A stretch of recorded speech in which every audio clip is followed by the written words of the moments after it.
1, 2, 3, 4. Boleh je nak 5, 6 pun. Yang pastinya biar dia kukuh.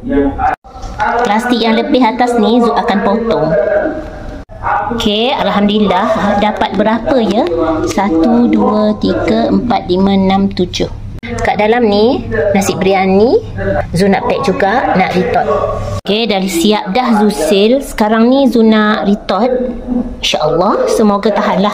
Yang ni dah biasa buat dah. Ada yang tahan InsyaAllah. Untuk anak Zul yang belajar di Perak, yang ni Zul dah biasa dah retot. Dengan yang belajar di Kuantan tu, yang kali ni Zul nak cuba untuk yang di Sabah. InsyaAllah.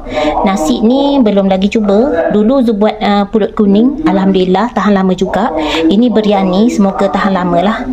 Air dalam pressure cooker ni dah mendidih. Zul akan susun yang seal tadi dalam tu. Bismillahirrahmanirrahim. Susun semuanya.